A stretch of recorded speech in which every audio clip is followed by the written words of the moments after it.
ਸੁਣਤੀ ਪੁਨੀਤ ਕਹਿਤੀ ਪਵਿੱਤ। ਸੋ ਆਪਾਂ ਗੁਰੂ ਚਰਨਾਂ ਨਾਲ ਜੁੜ ਕਰਕੇ ਉਹਨਾਂ ਗੁਰਸਿੱਖਾਂ ਦੀ ਯਾਦ ਮਨਾਉਣੀ ਔਰ ਅਰਦਾਸ ਬੇਨਤੀ ਕਰਨੀ ਹੈ ਕਿ ਸੱਚੇ ਸਤਿਗੁਰੂ ਜੀ ਸੋ ਉਸ ਰੂਹਾਂ ਨੂੰ, ਕਿਉਂਕਿ ਇਨਸਾਨ ਭੁੱਲਣਹਾਰ ਹੈ, ਹਮ ਅਵਗੁਣ ਭਰੇ ਏਕ ਗੁਣ ਨਾਹੀਂ, ਜਾਣੇ ਅਣਜਾਣੇ ਵਿੱਚ ਵੀ ਗੁਰੂ ਘਰ ਦੀ ਸੇਵਾ ਔਰ ਸੰਸਾਰ ਵਿੱਚ ਵਿਚਰਦਿਆਂ ਭੁੱਲਾਂ ਹੋ ਜਾਂਦੀਆਂ ਨੇ। ਸਤਿਗੁਰੂ ਕਿਰਪਾ ਕਰਨ, ਕਿਉਂਕਿ ਸਤਿਗੁਰੂ ਬੜੇ ਦਿਆਲੂ ਕਿਰਪਾਲੂ ਨੇ।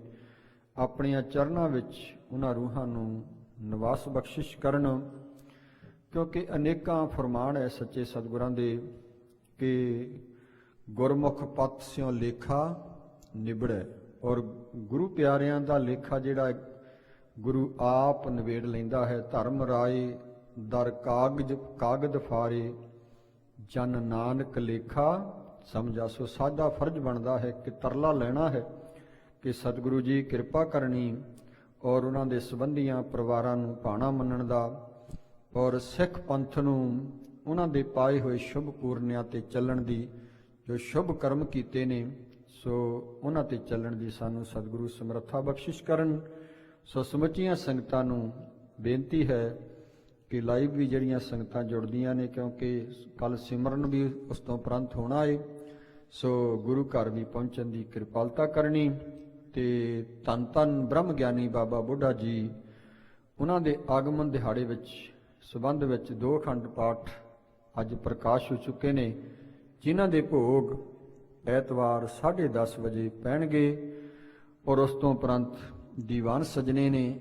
ਔਰ ਤੀਸਰੀ ਬੇਨਤੀ ਹੈ ਕਿ ਹਰ ਸਾਲ ਦੀ ਤਰ੍ਹਾਂ ਜੋ ਸਾਲਾਨਾ 10 ਗੁਰੂ ਸਾਹਿਬਾਨ ਔਰ ਧੰਨ ਧੰਨ ਗੁਰੂ ਗ੍ਰੰਥ ਸਾਹਿਬ ਮਹਾਰਾਜ ਸੱਚੇ ਸਤਿਗੁਰਾਂ ਦੇ 11 ਦਿਨ ਦਾ ਜੋ ਨਾਮ ਸਿਮਰਨ ਸਮਾਗਮ ਹੈ 6 ਨਵੰਬਰ ਦਿਨ ਸ਼ੁੱਕਰਵਾਰ ਤੋਂ ਆਰੰਭ ਹੋਵੇਗਾ, ਔਰ 16 ਨਵੰਬਰ ਤੱਕ, 15 ਨਵੰਬਰ ਨੂੰ ਸੰਗਰਾਂਦ ਹੈ, ਔਰ 16 ਨਵੰਬਰ ਤੱਕ ਇਹ ਸਮਾਗਮ ਜੋ ਹਰ ਸਾਲ ਦੀ ਤਰ੍ਹਾਂ ਸੰਗਤਾਂ ਬੜੇ ਪ੍ਰੇਮ ਭਾਵਨਾ ਦੇ ਨਾਲ, ਸ਼ਰਧਾ ਦੇ ਨਾਲ ਗੁਰੂ ਸਾਹਿਬਾਂ ਨੂੰ ਸਮਰਪਿਤ ਹੁੰਦੀਆਂ ਨੇ। ਇਹ 6 ਨਵੰਬਰ ਤੋਂ ਇਹ ਸਮਾਗਮ ਜਿਹੜਾ 11 ਦਿਨ ਦਾ ਨਾਮ ਸਿਮਰਨ ਸਮਾਗਮ ਆਰੰਭ ਹੋਵੇਗਾ। ਸੋ ਸਾਰੀਆਂ ਸੰਗਤਾਂ ਨੇ ਹਾਜ਼ਰੀਆਂ ਭਰਨੀਆਂ ਏ, ਇਹ ਵੀ ਬੇਨਤੀਆਂ ਪ੍ਰਵਾਨ ਕਰਿਓ। ਸੋ ਆਓ ਜੁੜੀਏ ਕਥਾ ਦੇ ਨਾਲ, ਜੋ ਭਾਈ ਸੰਤੋਖ ਸਿੰਘ ਜੀ ਚੂੜਾਮਣੀ ਉਹਨਾਂ ਦੀ ਲਿਖਤ ਗੁਰਪ੍ਰਤਾਪ ਸੂਰਜ ਗ੍ਰੰਥ, ਜੋ ਬੜੀ ਉਹਨਾਂ ਦੀ ਮਿਹਨਤ ਹੈ। ਸੋ ਆਓ ਗੁਰੂ ਘਰ ਦੇ ਹਜ਼ੂਰੀ ਕਥਾਵਾਚਕ ਗਿਆਨੀ ਗੁਰਸੇਵਕ ਸਿੰਘ ਜੀ ਦਲ ਪੰਥ ਔਰ ਗੁਰੂ ਕੀਆਂ ਲਾਡਲੀਆਂ ਫੌਜਾਂ, ਔਰ ਜਿਨ੍ਹਾਂ 'ਤੇ ਵਾਹਿਗੁਰੂ ਦੀ ਅਪਾਰ ਬਖਸ਼ਿਸ਼ ਹੈ, ਨਿਤਨੇਮੀ ਪ੍ਰੇਮੀ ਔਰ ਬਾਣੀ ਤੇ ਬਾਣੀ ਦੇ ਧਾਰਨੀ ਨੇ, ਬਹੁਤ ਬਹੁਤ ਧੰਨਵਾਦ ਹੈ। ਔਰ ਆਪ ਜੀ ਨੂੰ ਗੁਰੂ ਚਰਨਾਂ ਦੇ ਨਾਲ, ਇਤਿਹਾਸ ਨਾਲ ਜੋੜਨਗੇ। ਹੋਈਆਂ ਭੁੱਲਾਂ ਦੀ ਖਿਮਾ। ਆਪ ਸਰਬੱਤ ਸੰਗਤਾਂ ਦਾ ਬਹੁਤ ਬਹੁਤ ਧੰਨਵਾਦ ਹੈ ਜੀ। ਸਤਿਗੁਰਾਂ ਦਾ ਕੋਟਾਨ ਕੋਟਾਨ ਸ਼ੁਕਰਾਨਾ। ਵਾਹਿਗੁਰੂ ਜੀ ਕਾ ਖਾਲਸਾ, ਵਾਹਿਗੁਰੂ ਜੀ ਕੀ ਫਤਿਹ।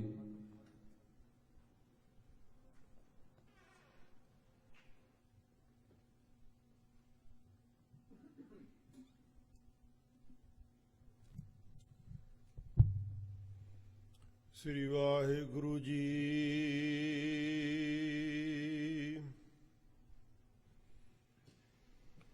ਗੁਰੂ ਗਰੀਬ ਨਿਵਾਜ,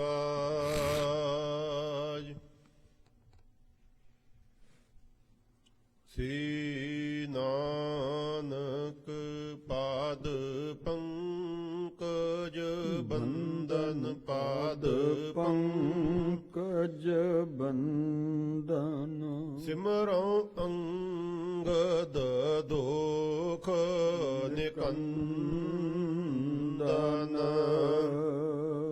ਅਮਰਦਾਸ ਗੁਰ ਹਿਰਦੈ ਧਿਆਵੋ, ਹਿਰਦੈ ਧਿਆਵੋ, ਸ੍ਰੀ ਗੁਰੂ ਰਾਮਦਾਸ ਗੁਣ ਗਾਵੋ,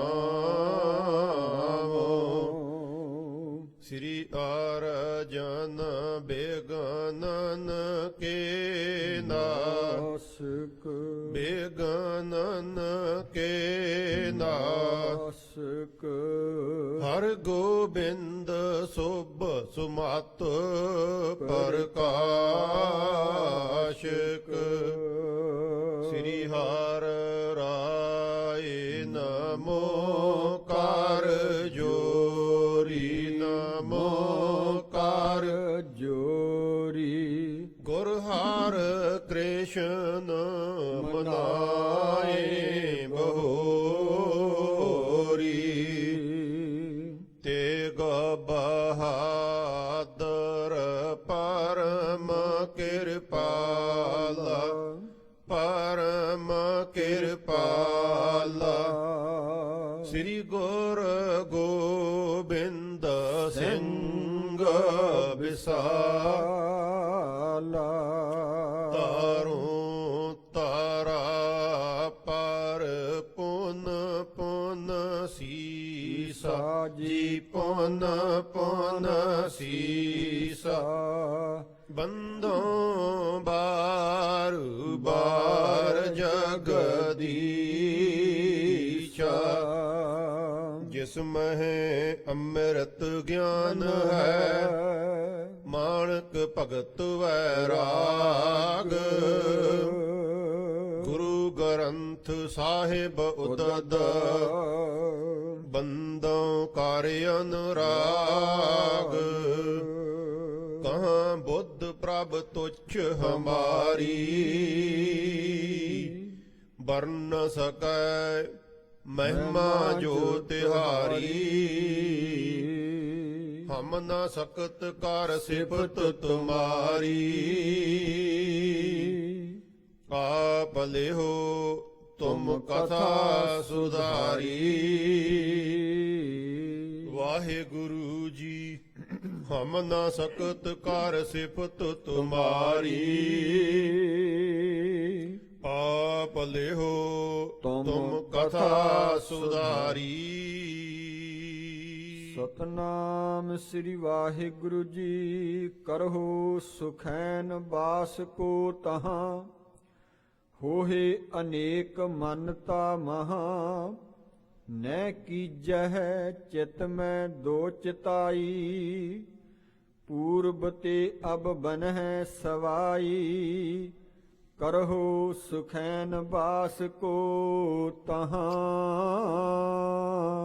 ਵਾਹਿਗੁਰੂ ਜੀ ਕਾ ਖਾਲਸਾ ਵਾਹਿਗੁਰੂ ਜੀ ਕੀ ਫਤਿਹ। ਪਤਿਤ ਪਾਵਨ ਭਗਤ ਵਛਲ ਗਰੀਬ ਨਿਵਾਜ ਚਵਰ ਛਤਰ ਸਿੰਘਾਸਨ ਦੇ ਮਾਲਕ ਸ਼ਬਦ ਸਤਿਗੁਰੂ ਧੰਨ ਧੰਨ ਸਾਹਿਬ ਸ੍ਰੀ ਗੁਰੂ ਗ੍ਰੰਥ ਸਾਹਿਬ ਜੀ ਤਿਨਾਂ ਦੀ ਪਾਵਨ ਹਾਜ਼ਰੀ ਵਿੱਚ ਸੱਜ ਬੈਠੇ ਗੁਰੂ ਰੂਪ ਗੁਰੂ ਖਾਲਸਾ ਸਰਬੱਤ ਸੰਗਤ ਜੀਓ। ਆਪ ਸਰਬੱਤ ਸੰਗਤ ਵੱਡਿਆਂ ਭਾਗਾਂ ਵਾਲੇ ਹੋ ਰਹੇ ਹੋ ਜੋ ਕਿ ਗੁਰੂ ਦਰਬਾਰ ਅੰਦਰ ਸਜੇ ਹੋਏ ਪਿਛਲੇ ਪਹਿਰ ਦੇ ਦੀਵਾਨਾਂ ਵਿੱਚ ਹਾਜ਼ਰੀ ਭਰਨ ਦਾ ਸੁਭਾਗ ਸਮਾਂ ਪ੍ਰਾਪਤ ਹੋ ਰਿਹਾ ਹੈ। ਸੋ ਆਪ ਰਾਗੀ ਸਿੰਘਾਂ ਦੇ ਪਾਸੋਂ ਗੁਰੂ ਕੀ ਬਾਣੀ ਦਾ ਕੀਰਤਨ ਸਰਵਣ ਕਰਕੇ ਲਾਹਾ ਪ੍ਰਾਪਤ ਕਰ ਰਹੇ ਸੀ।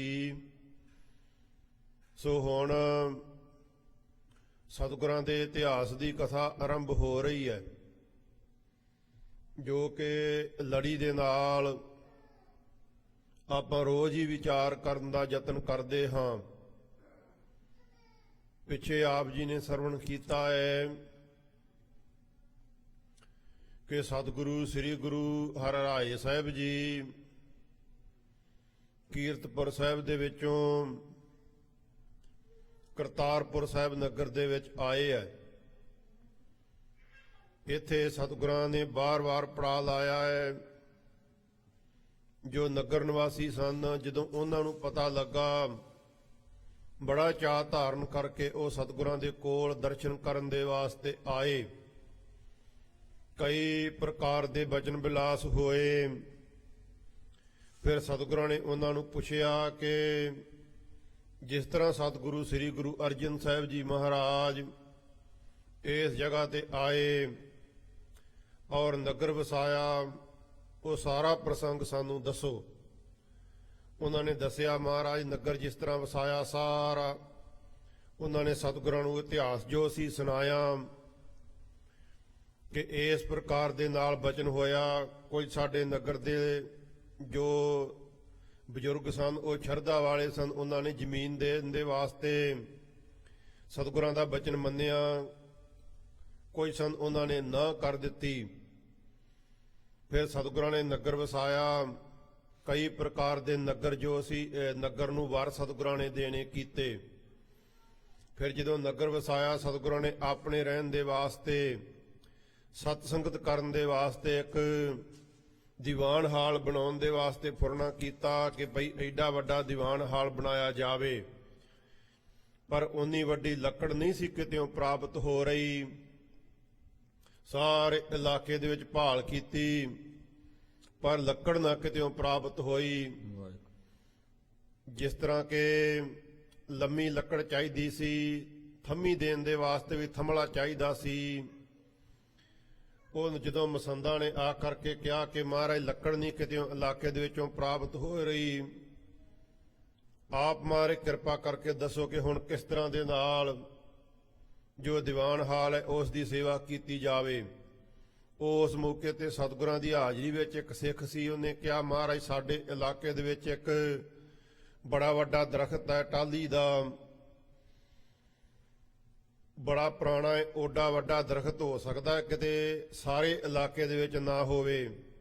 ਪਰ ਮਹਾਰਾਜ ਉਹ ਆਪ ਜੀ ਤੋਂ ਬਿਨਾ ਕਿਸੇ ਦੇ ਹੱਥ ਵਿੱਚ ਨਹੀਂ ਆ ਸਕਦਾ, ਕਿਉਂਕਿ ਉੱਥੇ ਬੜੇ ਪੁਰਾਣੇ ਸਮੇਂ ਤੋਂ ਕੋਈ ਸ਼ਕਤੀ ਵਾਲੀ, ਕੋਈ ਕਮਾਈ ਵਾਲੀ ਆਤਮਾ ਰਹਿੰਦੀ ਹੈ, ਜਿਸ ਕਰਕੇ ਲੋਕ ਉਸ ਟਾਹਲੀ ਦੀ ਬੜੀ ਪੂਜਾ ਕਰਦੇ ਨੇ। ਦੂਰ ਦੂਰ ਤੋਂ ਲੋਕ ਉਸ ਸਥਾਨ ਤੇ ਚੱਲ ਕਰਕੇ ਆਉਂਦੇ ਨੇ ਔਰ ਤਰ੍ਹਾਂ ਤਰ੍ਹਾਂ ਦੀਆਂ ਭੇਟਾਵਾਂ ਲੈ ਕਰਕੇ ਪਹੁੰਚਦੇ ਨੇ। ਉਸ ਮੌਕੇ ਤੇ ਸਤਿਗੁਰਾਂ ਨੇ ਕਿਹਾ ਭਈ ਕੋਈ ਸਿੱਖ ਜਾਵੇ, ਉਹ ਟਾਹਲੀ ਨੂੰ ਵੱਢ ਕਰਕੇ ਲਿਆਵੇ। ਭਾਈ ਪੁਰਾਣਾ ਜੀ ਗਏ ਨਾਲ, ਸਤਿਗੁਰਾਂ ਦਾ ਜੋ ਤਰਖਾਣ ਸਿੱਖ ਸੀ ਭਾਈ ਸਧਾਰਨ, ਉਹਨੂੰ ਲੈ ਲਿਆ। ਜਦੋਂ ਜਾ ਕਰਕੇ ਦਰਖਤ ਨੂੰ ਕੱਟਣ ਲੱਗੇ, ਅਜੇ ਪਹਿਲਾਂ ਹੀ ਟੱਕ ਮਾਰਿਆ ਤੇ ਦਰਖਤ ਦੇ ਵਿੱਚੋਂ ਆਵਾਜ਼ ਆਈ ਕਿ ਭਾਈ ਪੁਰਾਣਾ, ਇਹ ਤੁਹਾਡੇ ਵਾਸਤੇ ਗੱਲ ਠੀਕ ਨਹੀਂ ਹੈ। ਤੁਸੀਂ ਗੁਰੂ ਕੇ ਸਿੱਖ ਔਰ ਗੁਰੂ ਸਾਹਿਬ ਬੜੀ ਭਾਰੀ ਸ਼ਕਤੀ ਵਾਲੇ ਹੋ, ਮੇਰਾ ਤੁਹਾਡੇ ਉੱਤੇ ਕੋਈ ਵਸ ਨਹੀਂ ਚੱਲਦਾ। ਜੇ ਹੋਰ ਕੋਈ ਆਣ ਕਰਕੇ ਟਾਹਲੀ ਨੂੰ ਕੱਟਣ ਦਾ ਯਤਨ ਕਰਦਾ ਤੇ ਮੈਂ ਦੱਸਦਾ ਕਿ ਕਿਸ ਤਰ੍ਹਾਂ ਟਾਹਲੀ ਨੂੰ ਕੱਟੀਦਾ ਹੈ। ਹੁਣ ਤੁਹਾਡੇ ਉੱਤੇ ਮੇਰਾ ਕਿਸੇ ਪ੍ਰਕਾਰ ਕੋਈ ਜ਼ੋਰ ਨਹੀਂ ਚੱਲਦਾ, ਪਰ ਮੇਰੀ ਬੇਨਤੀ ਹੈ ਤੁਸੀਂ ਮੇਰਾ ਘਰ ਕਿਉਂ ਉਜਾੜ ਰਹੇ ਹੋ? ਮੈਂ ਕਦੀ ਗੁਰੂ ਘਰ ਦਾ ਕੋਈ ਨੁਕਸਾਨ ਨਹੀਂ ਕੀਤਾ, ਕਦੀ ਮੈਂ ਕੋਈ ਮੰਦਾ ਸ਼ਬਦ ਨਹੀਂ ਬੋਲਿਆ, ਕਦੀ ਗੁਰੂ ਕੇ ਸਿੱਖ ਨੂੰ ਨਹੀਂ ਸਤਾਇਆ। ਮੇਰਾ ਗੁਰੂ ਦੇ ਨਾਲ ਕਿਸੇ ਪ੍ਰਕਾਰ ਕੋਈ ਵੈਰ ਨਹੀਂ, ਤੇ ਗੁਰੂ ਤੇ ਉਜੜਦਿਆਂ ਨੂੰ ਵਸਾਉਣ ਵਾਲੇ ਨੇ, ਤੇ ਮੇਰਾ ਘਰ ਕਿਉਂ ਉਜਾੜਿਆ ਜਾ ਰਿਹਾ ਹੈ? ਇਹ ਜਾ ਕਰਕੇ ਮੇਰੀ ਸਤਿਗੁਰੂ ਸ੍ਰੀ ਗੁਰੂ ਅਰਜਨ ਸਾਹਿਬ ਜੀ ਮਹਾਰਾਜ ਦੇ ਅੱਗੇ ਬੇਨਤੀ ਕਰੋ ਕਿ ਮਹਾਰਾਜ ਆਪ ਕਿਰਪਾ ਕਰੋ, ਮੈਨੂੰ ਵੀ ਆਪਣਾ ਬਣਾ ਲੈਣਾ ਕਰੋ, ਮੇਰੀ ਲੱਜਿਆ ਰੱਖੋ।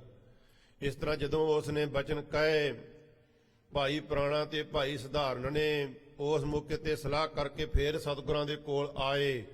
ਸਤਿਗੁਰਾਂ ਨੂੰ ਬਚਨ ਦੱਸੇ ਕਿ ਮਹਾਰਾਜ ਟਾਹਲੀ ਦੇ ਦਰਖਤ ਦੇ ਵਿੱਚੋਂ ਜਦੋਂ ਉੱਥੇ ਕੁਹਾੜਾ ਮਾਰਿਆ ਤੇ ਉਸ ਦੇ ਵਿੱਚੋਂ ਆਵਾਜ਼ ਆਈ ਹੈ ਕਿ ਤੁਸੀਂ ਮੈਨੂੰ ਕਿਉਂ ਉਜਾੜ ਰਹੇ ਹੋ। ਉਹ ਤਰਲੇ ਲੈ ਰਿਹਾ ਕਿ ਮੇਰਾ ਇੱਥੇ ਵਾਸਾ, ਲੋਕ ਮੇਰੀ ਪੂਜਾ ਕਰਦੇ ਨੇ, ਮੇਰਾ ਸਤਿਕਾਰ ਕਰਦੇ ਨੇ। ਜੇ ਤੁਸੀਂ ਟਾਹਲੀ ਦਾ ਦਰਖਤ ਤੇ ਉਖਾੜ ਦਿੱਤਾ, ਕੋਈ ਨਿਸ਼ਾਨੀ ਨਹੀਂ ਰਹਿ ਜਾਵੇਗੀ। ਲੋਕ ਕਿੱਥੇ ਆ ਕਰਕੇ ਪੂਜਾ ਕਰਨਗੇ, ਕਿਹਦੇ ਕੋਲ ਆਉਣਗੇ? ਕਿਉਂ ਕਰਕੇ ਮੇਰਾ ਇਹ ਸੂਖਮ ਸਰੀਰ, ਤੇ ਸੂਖਮ ਸਰੀਰ ਨੂੰ ਸਾਰੇ ਨਹੀਂ ਵੇਖ ਸਕਦੇ, ਇਸ ਕਰਕੇ ਮੇਰੀ ਪੂਜਾ ਬੰਦ ਹੋ ਜਾਵੇਗੀ ਤੇ ਤੁਸੀਂ ਇਹ ਕਾਰਜ ਨਾ ਕਰੋ। ਮੇਰਾ ਜੋ ਘਰ ਹੈ ਇਹਨੂੰ ਨਾ ਉਜਾੜਨਾ ਕਰੋ। ਮਹਾਰਾਜ ਉੱਥੋਂ ਇਸ ਤਰ੍ਹਾਂ ਆਵਾਜ਼ ਆਈ ਹੈ। ਉਸ ਮੌਕੇ ਤੇ ਕਿਰਪਾਲੂ ਦਿਆਲੂ ਸਤਿਗੁਰੂ ਸ੍ਰੀ ਗੁਰੂ ਅਰਜਨ ਸਾਹਿਬ ਜੀ ਮਹਾਰਾਜ ਨੇ ਕਿਹਾ ਚਲੋ ਅਸੀਂ ਆਪ ਜਾ ਕਰਕੇ ਵੇਖਦੇ ਹਾਂ।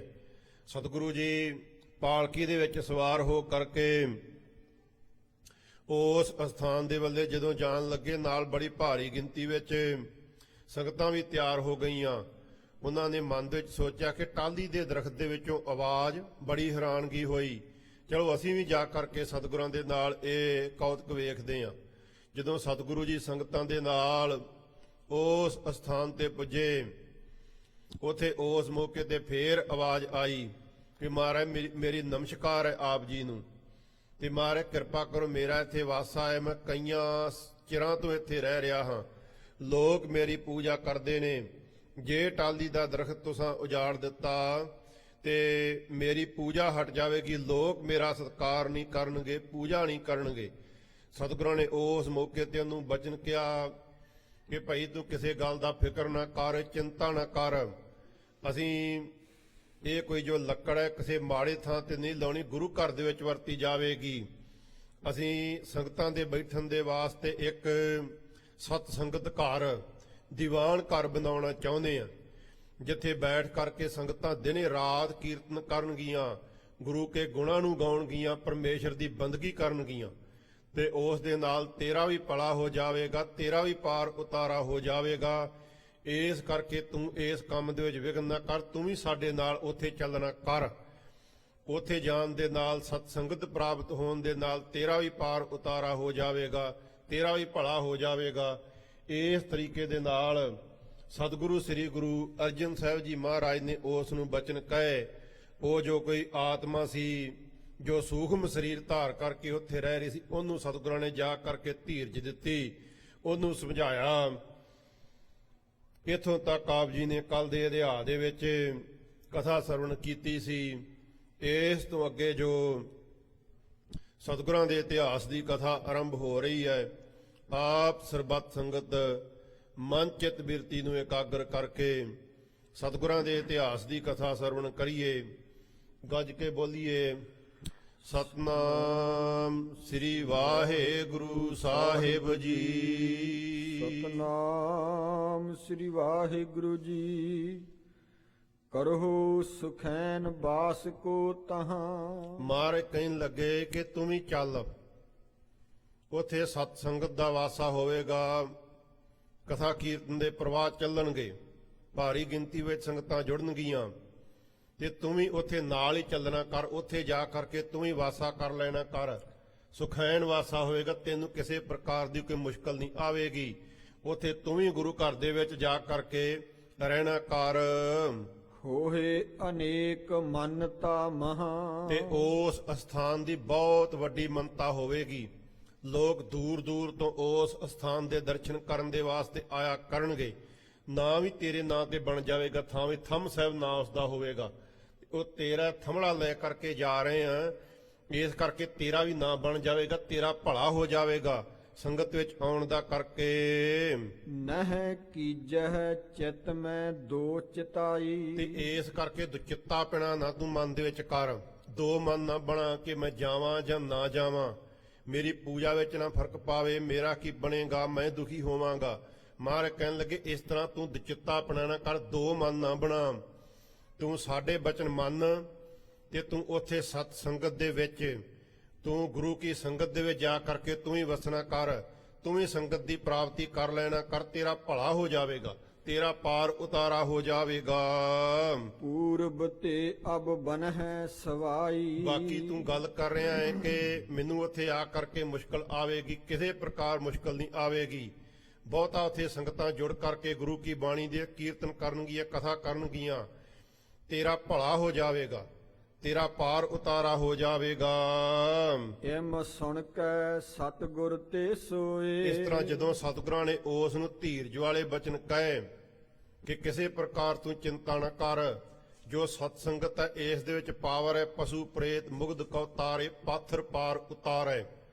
ਸਤ ਸੰਗਤ ਦੇ ਵਿੱਚ ਆ ਕਰਕੇ ਤਾਂ ਪੱਥਰ ਤਰ ਜਾਂਦੇ ਨੇ ਤੇ ਤੇਰਾ ਵੀ ਪਾਰ ਉਤਾਰਾ ਹੋ ਜਾਵੇਗਾ।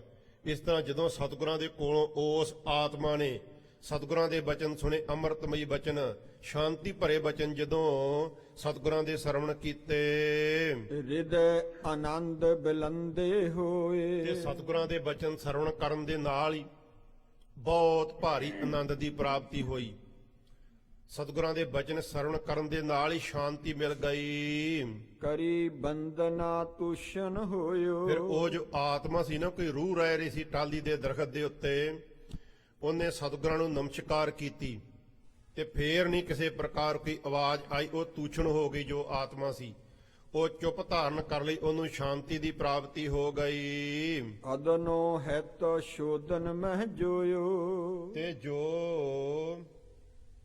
ਅਦਨੋ ਹਿਤ ਸ਼ੋਧਨ ਮਹਿ ਜੋਇਓ, ਜੋ ਉਹ ਟਾਲੀ ਦੇ ਵਿੱਚ ਆਵਾਜ਼ ਦੇ ਰਿਹਾ ਸੀ ਛੇਦਨ ਦੇ ਵਾਸਤੇ, ਜੋ ਕੱਟਣ ਦੇ ਵਾਸਤੇ ਜਾ ਕਰਕੇ ਵੇਖੀ ਟਾਲੀ ਤੇ ਆਵਾਜ਼ ਦੇ ਰਿਹਾ ਸੀ, ਜੋ ਸ੍ਰੀ ਮੁਖ ਤੇ ਫਰਮਾਇਓ ਫੇਰ।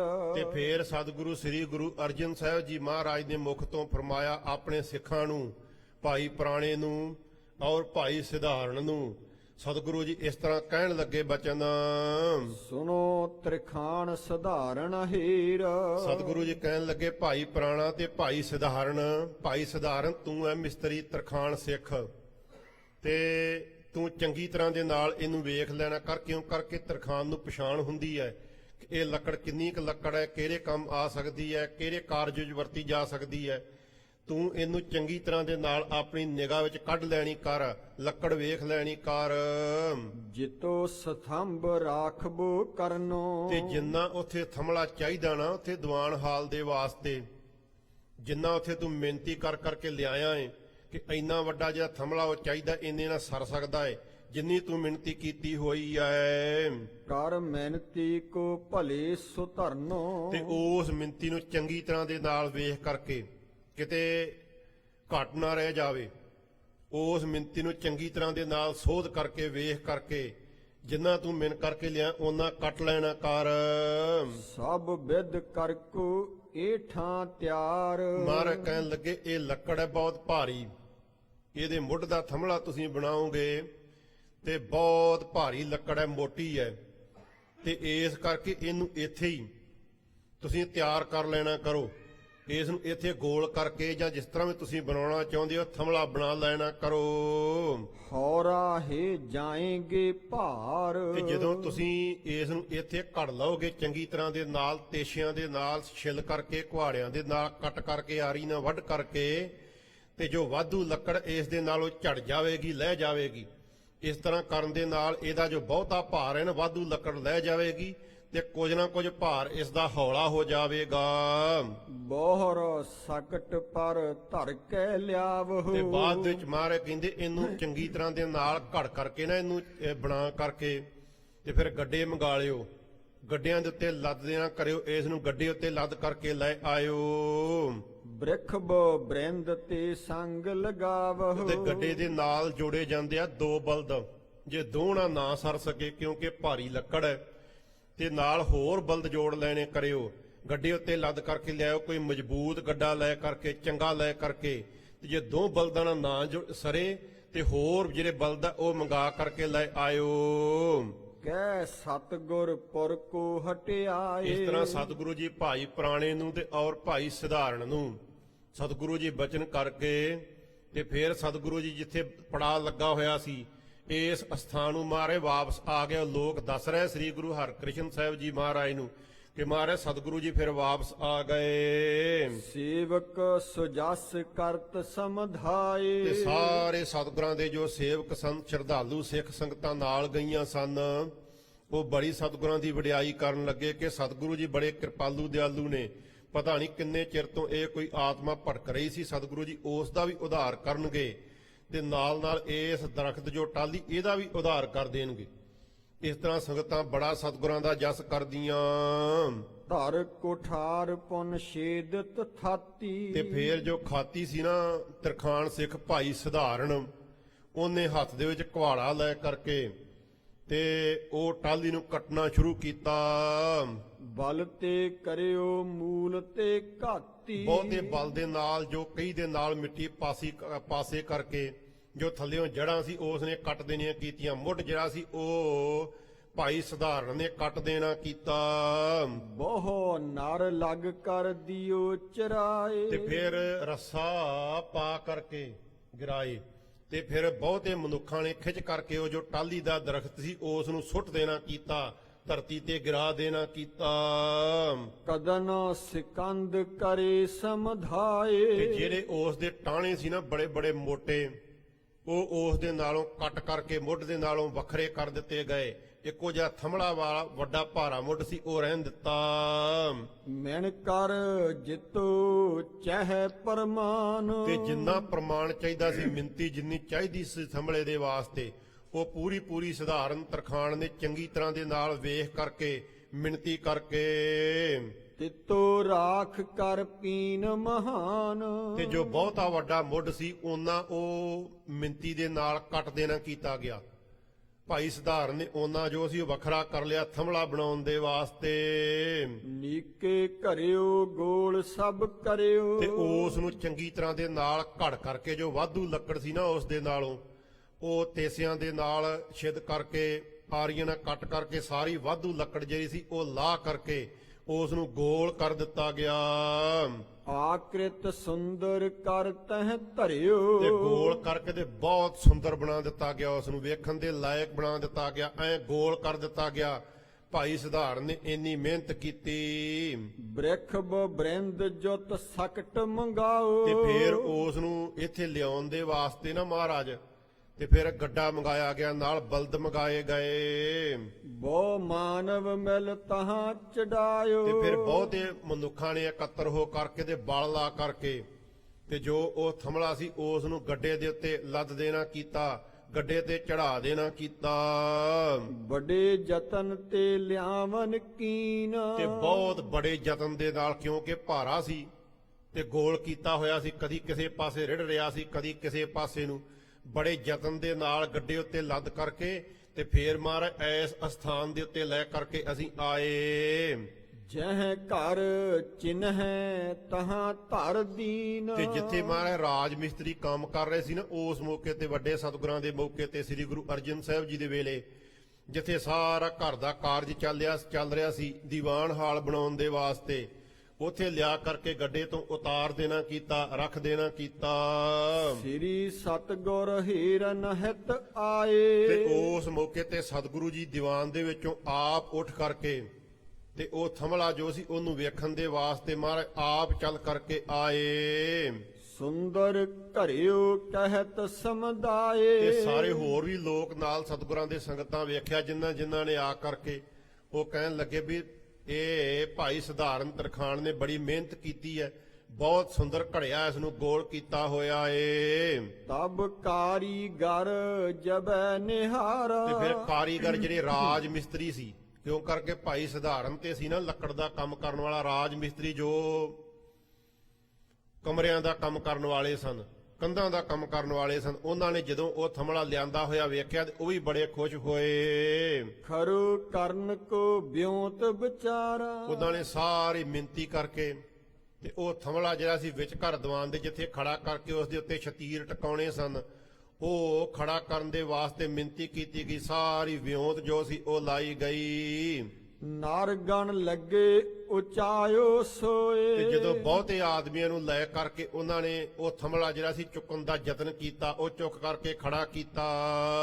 ਖਰੂ ਕਰਿਓ ਆਸ਼ੋ ਬਲ ਜੋਏ। ਬਲ ਲਾ ਕਰਕੇ ਤੇ ਜਿਹੜਾ ਥੰਮੜਾ ਸੀ ਉਹ ਖੜਾ ਕਰ ਦਿੱਤਾ, ਉੱਤੇ ਸ਼ਤੀਰੀਆਂ ਟਿਕਾਉਣ ਦੇ ਵਾਸਤੇ, ਦੀਵਾਨ ਹਾਲ ਦੀ ਛੱਤ ਪਾਉਣ ਦੇ ਵਾਸਤੇ। ਚਹੀਅਤ ਹਾਥ ਸਵਾ ਨੋ ਥੰਬਾ। ਤੇ ਉਹ ਜਿਹੜਾ ਥੰਮੜਾ ਸੀ ਨਾ, ਉਹ 9.25 ਹੱਥ ਚਾਹੀਦਾ ਸੀ ਉਸ ਮੌਕੇ ਤੇ। ਇੰਨਾ ਮਿਣਿਆ ਹੋਇਆ ਸੀ ਭਾਈ ਸਧਾਰਨ ਨੇ। 9.25 ਹੱਥ ਥੰਮਾ ਜਿਹੜਾ ਸੀ ਉਹ ਚਾਹੀਦਾ ਸੀ ਛੱਤ ਉੱਤੇ ਟਿਕਾਉਣ ਦੇ ਵਾਸਤੇ। ਭਇਓ ਕਮੀ ਪੈਖ ਹਿਰਦੇ ਅਚੰਬਾ। ਤੇ ਜਦੋਂ ਉਹ ਖੜਾ ਕਰਕੇ ਵੇਖਿਆ ਗਿਆ ਤੇ ਉਹ ਥੰਮੜਾ ਛੋਟਾ ਰਹਿ ਗਿਆ, ਤੇ ਉਹ ਵੇਖ ਕਰਕੇ ਤੇ ਬੜਾ ਹੈਰਾਨ ਹੋਏ ਵੀ ਹੁਣ ਕੀ ਕਾਰਜ ਹੋਵੇਗਾ। ਜਿਹੜੇ ਕੰਮ ਦੇ ਵਾਸਤੇ ਲਿਆਂਦਾ ਸੀ ਉਹ ਕੰਮ ਤੇ ਸਰਨਾ ਨਹੀਂ ਹੈ, ਇਹ ਥੰਮੜਾ ਛੋਟਾ ਹੋ ਗਿਆ। ਅਸ਼ਟ ਆਂਗੁਰੀ ਘਟ ਸੋ ਹੋਇਓ। ਉਹ ਕਿੰਨਾ ਛੋਟਾ ਰਹਿ ਗਿਆ, ਕਹਿੰਦੇ 8 ਉਂਗਲਾਂ ਘਟ ਗਿਆ। ਕਿਉਂ ਕਰਕੇ ਉਦੋਂ ਇਸ ਤਰ੍ਹਾਂ ਦੀ ਗਿਣਤੀ ਹੁੰਦੀ ਸੀ ਕਿ ਇੰਨੇ ਹੱਥਾਂ ਦੀ ਮਿੰਤੀ ਕੀਤੀ ਜਾਣੀ, ਉਂਗਲਾਂ ਦੀ ਮਿੰਤੀ ਕੀਤੀ ਜਾਣੀ, ਕਹਿੰਦੇ 8 ਉਂਗਲਾਂ ਘਟ ਗਿਆ। 3 ਉਂਗਲਾਂ ਦੀ ਇੱਕ ਗਿਣਦੇ ਹੁੰਦੇ ਸੀ ਪਿੱਛੇ, ਕਹਿੰਦੇ ਵੀ 8 ਉਂਗਲਾਂ ਜਿਹੜਾ ਥੰਮੜਾ ਸੀ ਉਹ ਘਟ ਗਿਆ, ਛੋਟਾ ਰਹਿ ਗਿਆ। ਬਿਗੜਿਓ ਕਾਜ ਮਿਨਿਓ ਜਬ ਜੋਇਓ। ਤੇ ਜਦੋਂ ਉਹਨੂੰ ਮਿੰਤੀ ਕਰਕੇ ਵੇਖਿਆ, ਸਾਰਾ ਹਿਸਾਬ ਲਾ ਕਰਕੇ, ਤੇ ਉਹਨਾਂ ਨੇ ਸੋਚਿਆ ਵੀ ਬੜਾ ਕਾਰਜ ਵਿਗੜ ਗਿਆ ਇਹ ਤੇ ਬਹੁਤ ਵੱਡਾ ਕਾਰਜ ਵਿਗੜ ਗਿਆ। ਹੁਣ ਜਿਹਦੇ ਇਹਨੂੰ ਇੱਥੇ ਰੱਖ ਕਰਕੇ ਛੱਤ ਪਾ ਦਿੱਤੀ, ਛੱਤ ਵਿੱਚ ਘਰੋਂ ਨੀਵੀਂ ਰਹਿ ਜਾਵੇਗੀ, ਨੀਵੀਂ ਰਹਿਣ ਦੇ ਨਾਲ ਪਾਣੀ ਖਲੋਵੇਗਾ, ਛੱਤ ਜਿਹੜੀ ਆ ਉਹ ਡਿੱਗ ਪਵੇਗੀ। ਇਸ ਤਰ੍ਹਾਂ ਉਹਨਾਂ ਨੇ ਸੋਚਿਆ ਕਿ ਬਹੁਤ ਵੱਡਾ ਕਾਰਜ ਵਿਗੜ ਗਿਆ। ਅਪਰ ਨ ਪਈਅਤ ਹੈ ਸਮਯਾ ਕੇ। ਤੇ ਹੋਰ ਇੰਨਾ ਵੱਡਾ ਥੰਮਲਾ, ਇੰਨਾ ਭਾਰਾ ਤੇ ਇੰਨਾ ਚੌੜਾ ਜੋ ਹੈ, ਮਜ਼ਬੂਤ, ਇੰਨਾ ਨਿੱਗਰ ਕਿਤੇੋਂ ਇਲਾਕੇ ਦੇ ਵਿੱਚੋਂ ਨਹੀਂ ਪ੍ਰਾਪਤ ਹੋਵੇਗਾ।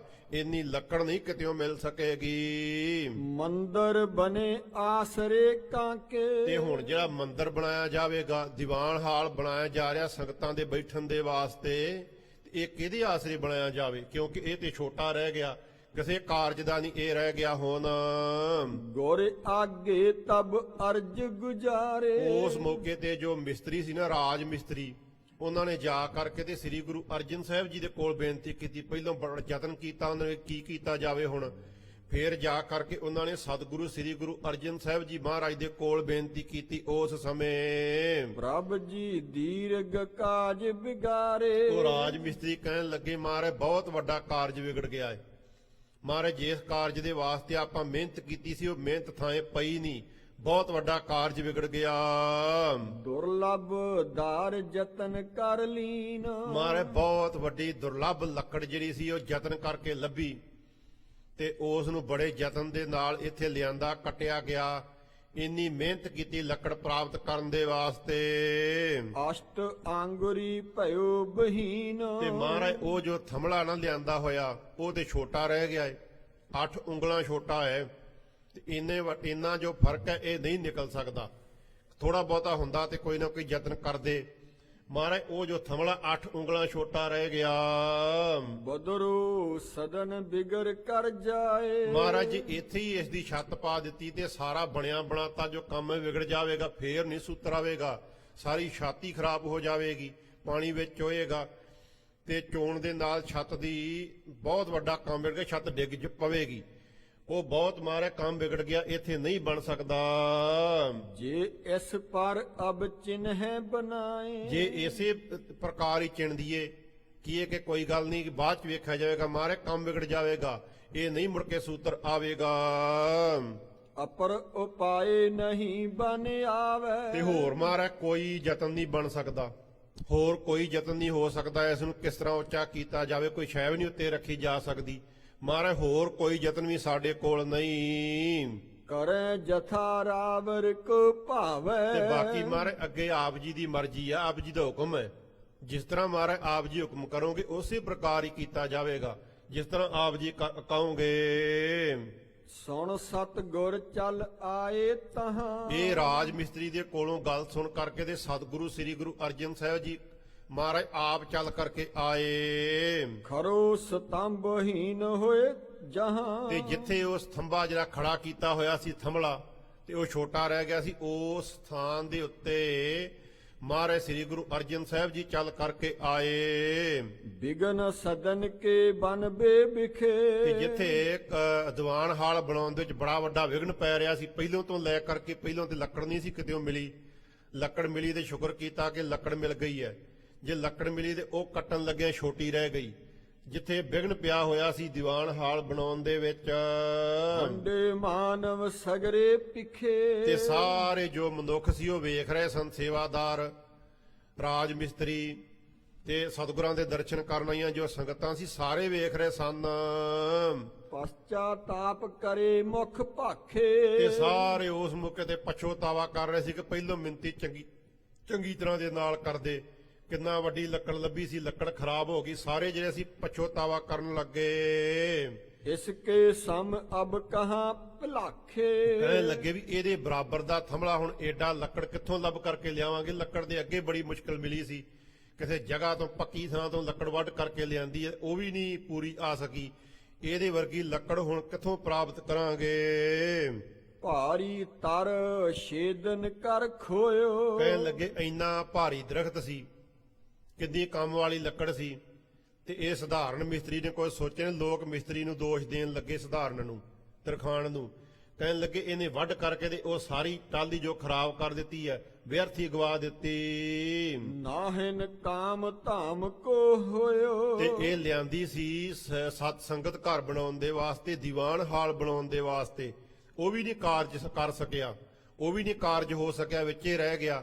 ਬਹੁਤ ਵੱਡਾ ਕੰਮ ਵਿਗਾੜ ਦਿੱਤਾ ਇਹਨੇ। ਤਰਖਾਨ ਨੇ ਲੱਕੜ ਨੂੰ ਕੱਟ ਕਰਕੇ, ਟਾਹਲੀ ਨੂੰ ਪੁੱਟ ਕਰਕੇ। ਸ੍ਰੀ ਅਰਜਨ ਲਗ ਦੇਖਨ ਕੀਨਾ। ਜਦੋਂ ਸ੍ਰੀ ਗੁਰੂ ਅਰਜਨ ਸਾਹਿਬ ਜੀ ਮਹਾਰਾਜ ਨੇ ਆ ਕੇ ਵੇਖਿਆ ਕਿ ਥਮਲਾ ਠੀਕ ਹੀ ਛੋਟਾ ਰਹਿ ਗਿਆ, 8 ਉਂਗਲਾਂ ਘੱਟ ਰਹਿ ਗਿਆ। ਭਇਓ ਬੇਫਲ ਹੀ ਦੀਰਘ ਪੀਨਾ। ਸਤਿਗੁਰਾਂ ਨੇ ਸੋਚਿਆ ਕਿ ਬੜੀ ਵੱਡੀ ਲੱਕੜ ਸੀ ਤੇ ਇਹ ਵੀ ਵਿਅਰਥੀ ਚਲੇਗੀ, ਕਿਸੇ ਕੰਮ ਨਹੀਂ ਆਈ। ਸ੍ਰੀ ਮੁਖ ਤੇ ਕੀਨਸ ਫੁਰਮਾਵਨ। ਉਸ ਮੌਕੇ ਤੇ ਕਹਿੰਦੇ ਸਿੱਖ ਦੱਸ ਰਹੇ ਸ੍ਰੀ ਗੁਰੂ ਹਰਿਰਾਏ ਸਾਹਿਬ ਜੀ ਮਹਾਰਾਜ ਨੂੰ, ਕਹਿੰਦੇ ਉਸ ਮੌਕੇ ਤੇ ਸ੍ਰੀ ਗੁਰੂ ਅਰਜਨ ਸਾਹਿਬ ਜੀ ਮਹਾਰਾਜ ਨੇ ਫਿਰ ਥਮਲੇ ਦੇ ਕੋਲ ਆ ਕਰਕੇ ਤੇ ਇਸ ਤਰ੍ਹਾਂ ਬਚਨ ਕੀਤਾ। ਇਹ ਬਚਨ ਆਖਿਆ, ਗੁਰ ਕਰ ਹਿਤ ਤਰ ਸਿਧਿਓ ਕਰਾਵਨ। ਮਹਾਰਾਜ ਕਹਿਣ ਲੱਗੇ ਵੀ ਗੁਰੂ ਘਰ ਬਣਾਉਣ ਦੇ ਵਾਸਤੇ, ਸਤ ਸੰਗਤ ਘਰ ਬਣਾਉਣ ਦੇ ਵਾਸਤੇ ਤੇ ਇਹ ਟਾਹਲੀ ਦਾ ਜੋ ਦਰਖਤ ਸੀ ਇਹ ਵੱਢਿਆ ਸੀ, ਵੱਢ ਕਰਕੇ ਛੱਲਿਆ, ਥਮਲਾ ਤਿਆਰ ਕੀਤਾ। ਆਪਨ ਖੁਸ਼ੀ ਤੇ ਪ੍ਰਥਮ ਵਿਸਾਲਾ। ਮਹਾਰਾਜ ਕਹਿਣ ਲੱਗੇ ਪਹਿਲੋਂ ਇਹ ਆਪਣੀ ਖੁਸ਼ੀ ਦੇ ਨਾਲ ਉਸ ਥਾਂ ਦੇ ਉੱਤੇ ਜਿੱਥੇ ਇਹ ਦਰਖਤ ਖਲੋਤਾ ਹੋਇਆ ਸੀ, ਵਧਿਓ ਹੁਤੋ ਇਹ ਬ੍ਰਿੰਦ ਸਡਾਲਾ। ਉਸ ਮੌਕੇ ਤੇ ਇਹ ਟਾਹਣੀਆਂ ਦੇ ਸਮੇਤ, ਪੱਤਿਆਂ ਦੇ ਸਮੇਤ ਬੜਾ ਵਧਿਆ ਹੋਇਆ ਸੀ, ਬੜਾ ਉੱਚਾ ਲੰਮਾ ਇਹ ਦਰਖਤ ਸੀ, ਮੋਟਾ ਸੀ, ਬਹੁਤ ਇਹ ਵਧਿਆ ਹੋਇਆ ਸੀ। ਸਤ ਸੰਗਤ ਸਤਨਾਮ ਸਦਨ ਮੈਂ। ਮਹਾਰਾਜ ਕਹਿਣ ਲੱਗੇ ਕਿ ਇਹ ਜੋ ਲਿਆ ਕਰਕੇ ਲਿਆਂਦਾ ਗਿਆ ਨਾ ਗੁਰੂ ਘਰ ਦੇ ਵਿੱਚ ਸਤ ਸੰਗਤ ਕਰਨ ਦੇ ਵਾਸਤੇ, ਤੇ ਜਿੱਥੇ ਪਰਮੇਸ਼ਰ ਦੇ ਸੱਚੇ ਨਾਮ ਦਾ ਸਿਮਰਨ ਕੀਤਾ ਜਾਵੇਗਾ, ਰਾਤ ਦਿਨ ਸਤ ਸੰਗਤ ਹੋਵੇਗੀ, ਪਰਮੇਸ਼ਰ ਦੇ ਗੁਣਾਂ ਨੂੰ ਗਾਇਆ ਜਾਵੇਗਾ।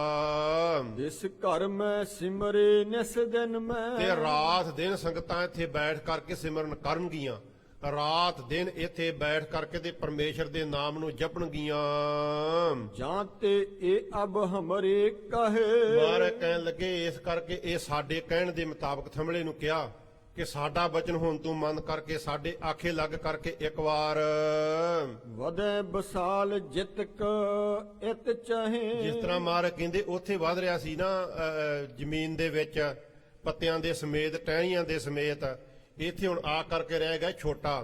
ਹੁਣ ਸਾਡਾ ਬਚਨ ਮੰਨ ਕਰਕੇ ਇਹ ਜੋ ਥਮਲਾ ਨਾ ਜਿੰਨਾ ਚਾਹੁੰਦੇ ਆ ਨਾ ਰਾਜ ਮਿਸਤਰੀ, ਓਨਾ ਹੀ ਹੋਰ ਵੱਧ ਜਾਵੇ, ਸਾਡੇ ਬਚਨ ਨੂੰ ਮੰਨਣਾ ਕਰੇ। ਸਭ ਨਰ ਬ੍ਰਿੰਦ ਬਲੋਕਤ ਠਾਡੇ। ਉਹ ਦੱਸ ਰਹੇ ਸਿੱਖ ਕਹਿੰਦੇ ਮਹਾਰਾਜ ਉਸ ਮੌਕੇ ਤੇ ਸਾਰੇ ਸਾਡੇ ਬਜ਼ੁਰਗ ਤੇ ਹੋਰ ਇਲਾਕੇ ਦੀਆਂ ਸੰਗਤਾਂ ਮਹਾਰਾਜ ਵੇਖ ਰਹੀਆਂ ਸਨ। ਲੋਕ ਜਿਹੜੇ ਅਸੀਂ ਇਕੱਤਰ ਹੋਏ ਸੀ ਉੱਥੇ ਖਲੋਤੇ ਹੋਏ ਸਨ ਸਤਿਗੁਰਾਂ ਦੀ ਹਾਜ਼ਰੀ ਦੇ ਵਿੱਚ।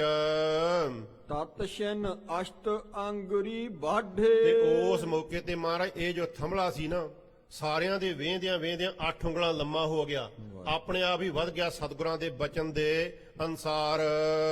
ਜਿਤੋ ਚਹਿਤ ਕਾਰੀਗਰ ਤਹਾਂ। ਜਿੰਨਾ ਕਾਰੀਗਰ ਚਾਹੁੰਦੇ ਸੀ ਨਾ ਕਿ ਇੰਨਾ ਹੋਵੇ ਤੇ ਫੇਰ ਕਾਰਜ ਸਰ ਸਕਦਾ, ਨਹੀਂ ਤੇ ਨਹੀਂ ਰੋਕਾ ਸਕਦਾ, ਨਹੀਂ ਕਾਰਜ ਸੌਰ ਸਕਦਾ। ਜਿੰਨਾ ਕਿ ਕਾਰੀਗਰਾਂ ਨੇ ਆਪਣੇ ਮਨ ਵਿੱਚ ਸੋਚਿਆ ਸੀ ਕਿ 8 ਉਂਗਲਾਂ ਹੋਰ ਹੋਵੇ ਤੇ ਫੇਰ ਕਾਰਜ ਸਰ ਸਕਦਾ। ਭਇਓ ਤਿਤਕ ਬਿਸਮੇ ਔਰ ਮਹਾ। ਤੇ ਉਹਨਾਂ ਥਮਲਾ ਜਿਹੜਾ ਸੀ ਉਹ ਲੰਮਾ ਹੋ ਗਿਆ। ਉੱਥੇ ਵੇਖਦੇ ਵੇਖਦੇ ਹੀ ਸਾਡੇ ਬਜ਼ੁਰਗ ਵੀ ਵੇਖ ਰਹੇ ਸੀ, ਹੋਰ ਵੀ ਸੰਗਤਾਂ ਸਨ। ਸਤਿਗੁਰਾਂ ਦਾ ਬਚਨ ਦੇ ਅਨੁਸਾਰ ਉਹ ਥਮਲਾ ਜਿਹੜਾ ਸੀ ਵੱਧ ਗਿਆ, ਉਹਨਾਂ ਲੰਮਾ ਹੋ ਗਿਆ। ਘਰ ਠਾਡੋ ਨੀਕੇ ਹਰ ਖਾਏ। ਤੇ ਥੰਬਲਾ ਜਿਹੜਾ ਸੀ ਅੱਗੇ ਖੜਾ ਕੀਤਾ ਹੋਇਆ ਸੀ ਤੇ ਵੇਖਿਆ ਜਦੋਂ ਕਿ ਵੱਧ ਗਿਆ ਹੈ ਤੇ ਰਾਜ ਮਿਸਤਰੀਆਂ ਦੇ ਸਮੇਤ ਸਾਰੇ ਮਜ਼ਦੂਰ ਕੰਮ ਕਰਨ ਵਾਲੇ ਸਿੱਖ ਸੰਗਤਾਂ ਸਾਰੇ ਬੜੇ ਖੁਸ਼ ਹੋਏ ਉਸ ਮੌਕੇ। ਰੈਬੇ ਹੇਤ ਨਿਕੇਤ ਬਣਾਏ। ਤੇ ਫੇਰ ਰਹਿਣ ਦੇ ਵਾਸਤੇ ਜੋ ਸਤ ਸੰਗਤ ਕਰਨ ਦੇ ਵਾਸਤੇ ਜੋ ਸੀ ਉਹ ਉੱਥੇ ਦੀਵਾਨ ਹਾਲ ਬਣਾਇਆ ਗਿਆ, ਸਤ ਸੰਗਤ ਘਰ ਬਣਾਇਆ ਗਿਆ।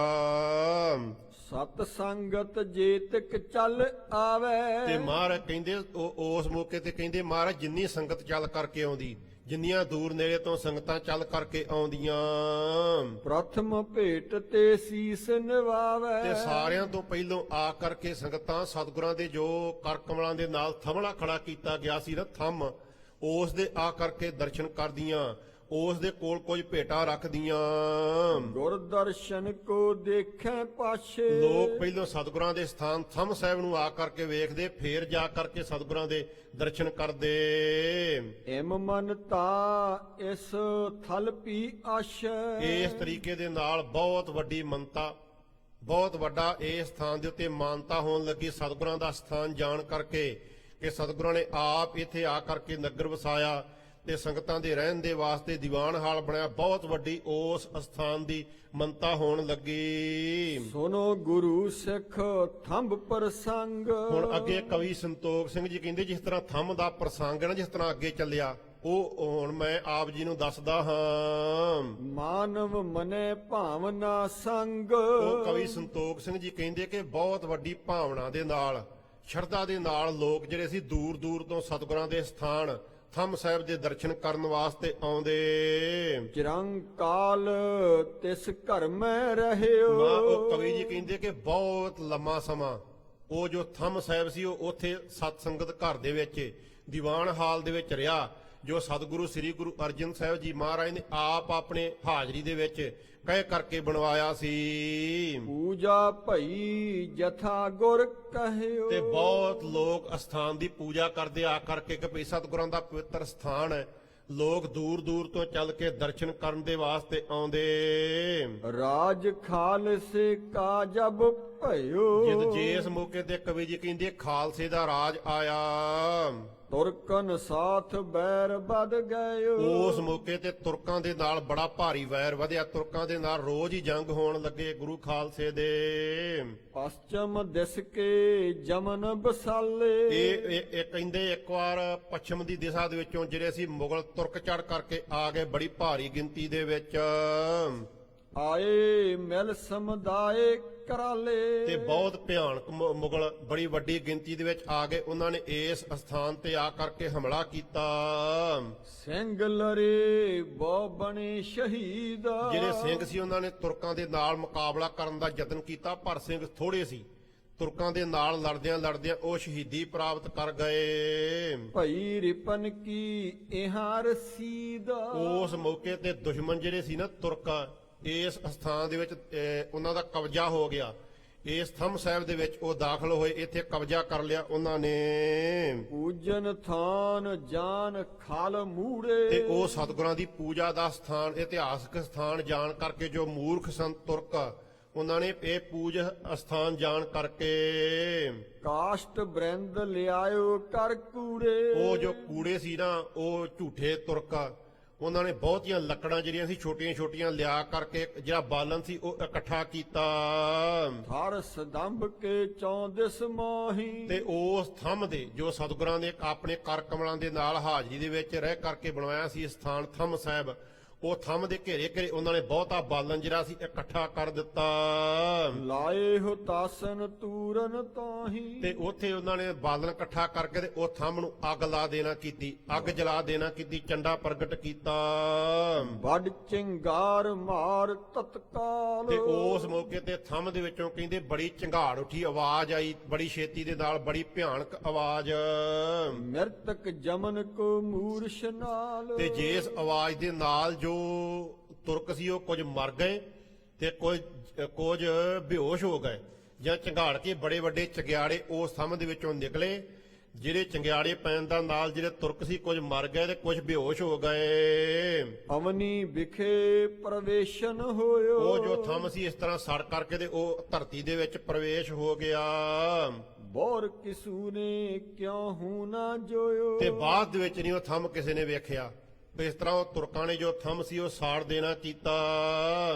ਅਬਲੋ ਤਿਸ ਥਲ ਸਿੱਖ ਜੇ ਜਾਏ। ਤੇ ਅਜੇ ਤੱਕ ਕਵੀ ਸੰਤੋਖ ਸਿੰਘ ਜੀ ਕਹਿੰਦੇ ਉਸ ਸਥਾਨ ਦੇ ਉੱਤੇ ਸਿੱਖ ਜਾਂਦੇ ਨੇ ਬੜੀ ਸ਼ਰਧਾ ਦੇ ਨਾਲ।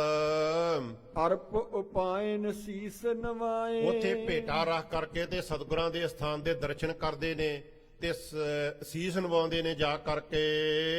ਪੁਰਜਨ ਕਹਿਓ ਸੁਨੋ ਗੁਰ ਪੂਰੇ। ਇਹ ਜੋ ਕਵੀ ਜੀ ਨੇ ਬਚਨ ਦੱਸੇ, ਕਵੀ ਜੀ ਨੇ ਇਸ ਤਰ੍ਹਾਂ ਦੱਸੇ, ਵੈਸੇ ਉਸ ਤਰ੍ਹਾਂ ਇਹ ਭਾਈ ਭੰਗੂ ਜੀ ਨੇ ਲਿਖਿਆ ਹੈ ਕਿ ਜਦੋਂ ਇਹ ਥੰਮ ਸਾਹਿਬ ਦੇ ਉੱਤੇ ਆਣ ਕਰਕੇ ਤੁਰਕਾਂ ਨੇ ਹਮਲਾ ਕੀਤਾ, ਉਸ ਮੌਕੇ ਤੇ ਧੀਰਮਲ ਦਾ ਜੋ ਪੜਪੋਤਾ ਸੀ ਵਡਭਾਗ ਸਿੰਘ, ਇਹ ਉੱਥੇ ਸੇਵਾ ਕਰਦਾ ਸੀ।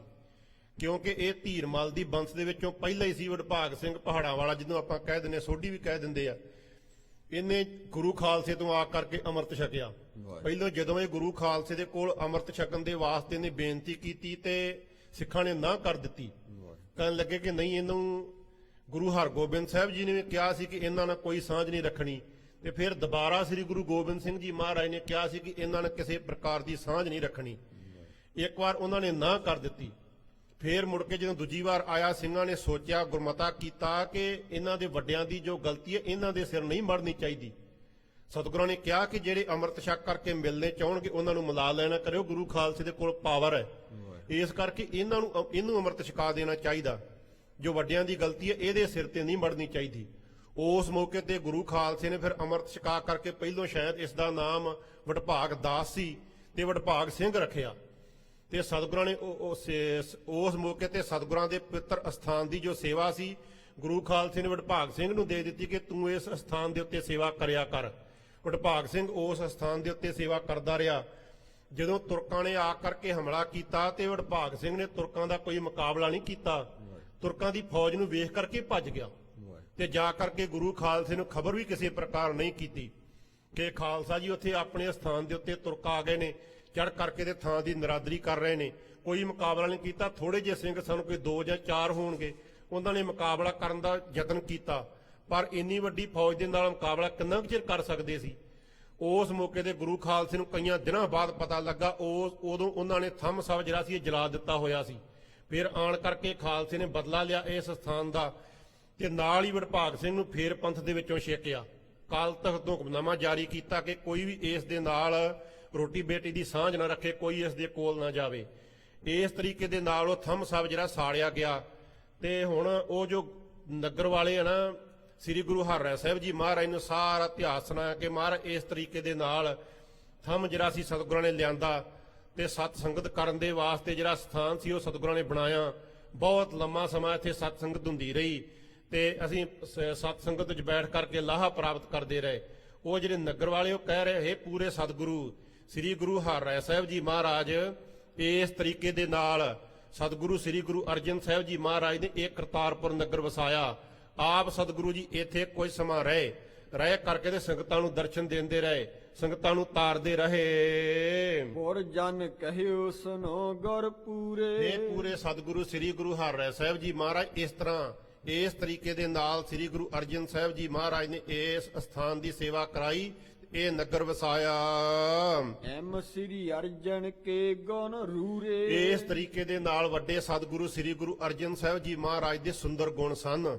ਬਹੁਤ ਵੱਡੀ ਵਡਿਆਈ ਸੀ ਸਤਿਗੁਰਾਂ ਦੀ। ਦੋਹਰਾ ਜਿਮ ਪ੍ਰਸੰਗ ਬੂਝਿਓ ਤੋ ਸ੍ਰੀ ਸਤਿਗੁਰ ਹਰਿ ਰਾਏ। ਜਿਸ ਤਰੀਕੇ ਦੇ ਨਾਲ ਸ੍ਰੀ ਗੁਰੂ ਹਰਿਰਾਏ ਸਾਹਿਬ ਜੀ ਮਹਾਰਾਜ ਨੇ ਨਗਰ ਨਿਵਾਸੀਆਂ ਨੂੰ ਪੁੱਛਿਆ ਕਿ ਸਾਨੂੰ ਸਾਰੀ ਕਥਾ ਸੁਣਾਓ, ਕਿ ਜਿਸ ਤਰੀਕੇ ਦੇ ਨਾਲ ਸਤਿਗੁਰਾਂ ਨੇ ਇਹ ਨਗਰ ਵਸਾਇਆ, ਜਿਸ ਤਰ੍ਹਾਂ ਇਹ ਥੰਮ ਸਾਹਿਬ ਸਥਾਨ ਜਿਹੜਾ ਸਤਿਗੁਰਾਂ ਨੇ ਬਣਾਇਆ, ਇਹ ਕਥਾ ਸੁਣਾਓ। ਪੁਰ ਕਰਤਾਰ ਬਸਾਏ ਬੇ ਦੀਨੋ ਸਰਬ ਸੁਨਾਏ। ਕਰਤਾਰਪੁਰ ਨਗਰ ਵਸਾਉਣ ਦੀ ਜੋ ਇਤਿਹਾਸ ਸੀ ਸਾਰਾ, ਤੇ ਥੰਮ ਸਾਹਿਬ ਸਥਾਨ ਦਾ ਜੋ ਇਤਿਹਾਸ ਸੀ ਸਾਰਾ, ਇਸ ਤਰ੍ਹਾਂ ਨਗਰ ਨਿਵਾਸੀਆਂ ਨੇ, ਜੋ ਪਿੰਡ ਦੇ ਬਜ਼ੁਰਗ ਸਨ ਸਿਆਣੇ, ਉਹਨਾਂ ਨੇ ਸ੍ਰੀ ਗੁਰੂ ਹਰਿਰਾਏ ਸਾਹਿਬ ਜੀ ਮਹਾਰਾਜ ਨੂੰ ਸੁਣਾਉਣਾ ਕੀਤਾ। ਦੋਹਰਾ ਜੇਸ਼ਟ ਭਰਾਤਾ ਸੰਗ ਮਿਲ ਨੀਕੇ ਸ੍ਰੀ ਹਰਿ ਰਾਏ। ਇਸ ਤਰੀਕੇ ਦੇ ਨਾਲ ਸ੍ਰੀ ਗੁਰੂ ਹਰਿਰਾਏ ਸਾਹਿਬ ਜੀ ਮਹਾਰਾਜ ਨੇ ਆਪਣੇ ਵੱਡੇ ਭਰਾਤਾ ਬਾਬਾ ਧੀਰਮਲ ਜੀ ਨਾਲ ਹੀ ਸ੍ਰੀ ਗੁਰੂ ਹਰਿਰਾਏ ਸਾਹਿਬ ਜੀ ਮਿਲੇ, ਚੰਗੀ ਰੀਤੀ ਦੇ ਨਾਲ, ਚੰਗੇ ਤਰੀਕੇ ਦੇ ਨਾਲ। ਡੇਰਾ ਕੀਨੋ ਕੁਸਲ ਜੋਤ ਉਤਰਿਓ ਦਲ ਸਮੁਦਾਏ। ਤੇ ਬੜੀ ਖੁਸ਼ੀ ਦੇ ਨਾਲ ਸਤਿਗੁਰਾਂ ਨੇ ਉਸ ਸਥਾਨ ਦੇ ਉੱਤੇ ਇੱਕ ਵਜੇ ਕਹਿੰਦੇ ਡੇਰਾ ਰੱਖਿਆ, ਸਾਰੇ ਦਲ ਦਾ ਪੜਾ ਰੱਖਿਆ, ਕਿਉਂਕਿ ਸਤਿਗੁਰੂ ਸ੍ਰੀ ਗੁਰੂ ਹਰਿਰਾਏ ਸਾਹਿਬ ਜੀ ਦੇ ਨਾਲ 2200 ਘੋੜ ਸਵਾਰ ਸੀ। ਉਹ ਵੀ ਸਤਿਗੁਰਾਂ ਨੇ ਉੱਥੇ ਥਾਂ ਪਰ ਥਾਂ ਦਲ ਦਾ ਪੜਾ ਲਾਇਆ ਸੀ, ਉਤਾਰਾ ਕੀਤਾ ਉੱਥੇ ਦਲ ਦੇ ਸਮੇਤ ਸ੍ਰੀ ਗੁਰੂ ਹਰਿਰਾਏ ਸਾਹਿਬ ਜੀ ਮਹਾਰਾਜ ਨੇ। ਚੌਪਈ ਕੇਤਕ ਦਿਨ ਵਿੱਚ ਪੁਰ ਕਰਤਾਰਾ। ਇਸ ਤਰੀਕੇ ਦੇ ਨਾਲ ਕੁਝ ਕੁ ਦਿਨ ਸਤਿਗੁਰਾਂ ਨੇ ਕਿੰਨੇ ਕੁ ਦਿਨ ਕਰਤਾਰਪੁਰ ਸਾਹਿਬ ਦੇ ਵਿੱਚ ਬਤੀਤ ਕੀਤੇ। ਕਰਿਓ ਬਾਸ ਸਤ ਗੁਰਨ ਸੁਖਾਰਾ। ਸਤਿਗੁਰਾਂ ਨੇ ਬੜੇ ਸੌਖੇ ਤਰੀਕੇ ਦੇ ਨਾਲ, ਬੜੇ ਚਾਅ ਦੇ ਨਾਲ, ਖੁਸ਼ੀ ਦੇ ਨਾਲ ਉੱਥੇ ਦਿਨ ਜਿਹੜੇ ਸੀ ਉਹ ਬਤੀਤ ਕੀਤੇ। ਕਰਤਾਰਪੁਰ ਦੇ ਵਿੱਚ। ਦੇਸ਼ ਵਿਦੇਸ਼ਨ ਤੇ ਸੁਣ ਆਵੇਂ ਤੇ ਦੇਸ਼ ਵਿਦੇਸ਼ਾਂ ਦੇ ਵਿੱਚੋਂ ਸੰਗਤਾਂ ਆਉਂਦੀਆਂ ਸੁਣ ਕਰਕੇ ਕਿ ਸਤਿਗੁਰੂ ਜੀ ਕੀਰਤਪੁਰ ਸਾਹਿਬ ਦੇ ਵਿੱਚ ਹੈ। ਜਦੋਂ ਪਤਾ ਲੱਗਦਾ ਕਿ ਮਹਾਰਾਜ ਕੀਰਤਪੁਰ ਸਾਹਿਬ ਦੇ ਵਿੱਚੋਂ ਕਰਤਾਰਪੁਰ ਹੈ, ਇੱਥੇ ਸੁਣ ਕਰਕੇ ਸੰਗਤਾਂ ਆਉਂਦੀਆਂ ਵਹੀਰਾਂ ਘੱਤ ਕਰਕੇ। ਅਨਿਕ ਅਕੋਰਨ ਕੋ ਸਿੱਖ ਲਿਆਵੇਂ ਤੇ ਜਦੋਂ ਸਿੱਖ ਆਉਂਦੇ ਉਹ ਖਾਲੀ ਹੱਥੀ ਨਹੀਂ ਕੋਈ ਆਉਂਦੇ, ਉਹ ਆਪੋ ਆਪਣੀ ਇੱਛਾ ਦੇ ਅਨੁਸਾਰ, ਆਪੋ ਆਪਣੀ ਸਮਰੱਥਾ ਦੇ ਅਨੁਸਾਰ ਕਈ ਪ੍ਰਕਾਰ ਦੀਆਂ ਭੇਟਾਵਾਂ ਲੈ ਕਰਕੇ ਆਉਂਦੇ। ਬਿਤੇ ਚੇਤ ਪਾ ਪਰਬ ਵਿਸਾਖੀ ਤੇ ਇਸ ਤਰੀਕੇ ਦੇ ਨਾਲ ਕਹਿੰਦੇ ਸਤਿਗੁਰਾਂ ਨੂੰ ਉੱਥੇ ਚੇਤ ਦਾ ਮਹੀਨਾ ਸਾਰਾ ਜਿਹੜਾ ਸੀ ਬਤੀਤ ਹੋ ਗਿਆ। ਚੇਤ ਦਾ ਮਹੀਨਾ ਬਤੀਤ ਹੋਣ ਤੋਂ ਪਿੱਛੋਂ ਜਦੋਂ ਵਿਸਾਖੀ ਵਾਲਾ ਜਿਹੜਾ ਪੁਰਬ ਸੀ ਉਹ ਲਾਗੇ ਆ ਗਿਆ। ਚੱਲੇ ਆਏ ਨਰ ਦਰਸ਼ਨ ਕੰਖੀ ਤੇ ਉਸ ਮੌਕੇ ਤੇ ਵਿਸਾਖੀ ਦੇ ਪੁਰਬ ਤੇ ਦੂਰ ਦੂਰ ਤੋਂ ਜੋ ਦੇਸ਼ਾਂ ਦੇ ਵਿੱਚੋਂ ਵਿਦੇਸ਼ਾਂ ਦੇ ਵਿੱਚੋਂ ਸਿੱਖ ਸੰਗਤਾਂ ਸਤਿਗੁਰਾਂ ਦੇ ਦਰਸ਼ਨ ਕਰਨ ਦੇ ਵਾਸਤੇ ਵਿਸਾਖੀ ਦਾ ਜੋੜ ਮੇਲਾ ਸਤਿਗੁਰਾਂ ਦੀ ਹਾਜ਼ਰੀ ਵਿੱਚ ਮਨਾਉਣ ਦੇ ਵਾਸਤੇ ਆਈਆਂ। ਜੰਗਲ ਦੇਸ਼ ਦਾਸ ਸਮੁਦਾਈ ਤੇ ਜੰਗਲ ਦੇਸ਼ ਦੇ ਵਿੱਚ ਪਹਿਲੋਂ ਤੋਂ ਲੈ ਕਰਕੇ ਸਤਿਗੁਰਾਂ ਦੇ ਬੜੇ ਭਾਰੀ ਸਿੱਖ ਸਨ। ਸਤਿਗੁਰੂ ਸ੍ਰੀ ਗੁਰੂ ਹਰਗੋਬਿੰਦ ਸਾਹਿਬ ਜੀ ਦੇ ਵੇਲੇ ਵੀ, ਸ੍ਰੀ ਗੁਰੂ ਰਾਮਦਾਸ ਜੀ ਮਹਾਰਾਜ ਦੇ ਵੇਲੇ, ਸ੍ਰੀ ਗੁਰੂ ਨਾਨਕ ਸਾਹਿਬ ਜੀ ਮਹਾਰਾਜ ਦੇ ਵੇਲੇ ਮਾਲਵੇ ਦੇਸ਼ ਦੇ ਵਿੱਚ ਬੜੇ ਭਾਰੀ ਸਿੱਖ ਸਤਿਗੁਰਾਂ ਦੇ ਸਿੱਖ ਵਸਦੇ ਸਨ। ਅਜਮਤ ਪੂਰਨ ਭਗਤੂ ਭਾਈ ਤੇ ਉਹਨਾਂ ਦੇ ਵਿੱਚੋਂ ਬਹੁਤ ਵੱਡਾ ਸ਼ਕਤੀ ਵਾਲਾ ਬ੍ਰਹਮ ਗਿਆਨੀ ਸਤਿਗੁਰਾਂ ਦਾ ਸਿੱਖ ਭਾਈ ਭਗਤੂ ਜੀ ਵੀ ਸਾਈ, ਜੋ ਮਾਲਵੇ ਦੇਸ਼ ਦੇ ਵਿੱਚ ਰਹਿਣ ਵਾਲਾ ਸੀ। ਭੁੱਚੋ ਕੀ ਮੰਡੀ ਦਾ ਇਹ ਸਿੱਖ ਸੀ, ਭੁੱਚੋ ਨਗਰ ਦੇ ਰਹਿਣ ਵਾਲਾ ਸੀ ਭਾਈ ਭਗਤੂ, ਗੁਰੂ ਕਾ ਬ੍ਰਹਮ ਗਿਆਨੀ ਸਿੱਖ। ਦੀਪ ਮਾਲਕਾ ਅਪਰਬ ਸੋਏ ਤੇ ਇਹ ਜੋ ਭਾਈ ਭਗਤੂ ਸੀ ਇਹ ਦੀਪਮਾਲਾ ਦੇ ਪੁਰਬ ਦੇ ਮੌਕੇ ਤੇ, ਦੀਵਾਲੀ ਦੇ ਪੁਰਬ ਦੇ ਮੌਕੇ ਤੇ ਵਿਸਾਖੀ ਦੇ ਪੁਰਬ ਦੇ ਮੌਕੇ ਤੇ ਖਸ਼ਟ ਮਾਸ ਗੁਰ ਦਰਸ਼ਨ ਜੋਏ ਤੇ 6 ਮਹੀਨੇ ਪਿਛੋਂ ਇਸ ਤਰ੍ਹਾਂ ਇਹ ਸਤਿਗੁਰਾਂ ਦੇ ਕੋਲ ਆਉਂਦਾ ਸੀ। ਸਾਰੀ ਉਸ ਇਲਾਕੇ ਦੀ ਕਾਰ ਭੇਟਾ ਲੈ ਕਰਕੇ, ਆਪਣੇ ਘਰ ਦੇ ਵਿੱਚੋਂ ਦਸਵੰਧ ਲੈ ਕਰਕੇ ਤੇ 6 ਮਹੀਨੇ ਪਿਛੋਂ ਆਣ ਕਰਕੇ ਸਤਿਗੁਰਾਂ ਦੇ ਦਰਸ਼ਨ ਕਰਦਾ ਪ੍ਰੇਮ ਦੇ ਨਾਲ। ਸਿੱਖ ਸੰਗਤ ਕੇਤਕ ਕੇ ਸਾਥ ਤੇ ਜਦੋਂ ਭਾਈ ਭਗਤੂ ਆਉਂਦਾ ਉਹ ਕੱਲਾ ਨਾ ਚੱਲ ਕਰਕੇ ਆਉਂਦਾ, ਇਲਾਕੇ ਦੇ ਵਿੱਚੋਂ ਸੰਗਤਾਂ ਨੂੰ ਆਵਾਜ਼ ਦਿੰਦਾ ਕਿ ਭਈ ਗੁਰੂ ਕੇ ਪਿਆਰਿਓ, ਜਿਨ੍ਹਾਂ ਨੇ ਸਤਿਗੁਰਾਂ ਦੇ ਦਰਸ਼ਨ ਕਰਨ ਦੇ ਵਾਸਤੇ ਜਾਣਾ ਹੋਵੇ ਉਹ ਮੇਰੇ ਨਾਲ ਸਾਥ ਕਰ ਸਕਦੇ ਆ। ਬਹੁਤ ਭਾਰੀ ਸੰਗਤਾਂ ਵੀ ਲੈ ਕਰਕੇ ਭਾਈ ਭਗਤੂ ਆਉਂਦਾ।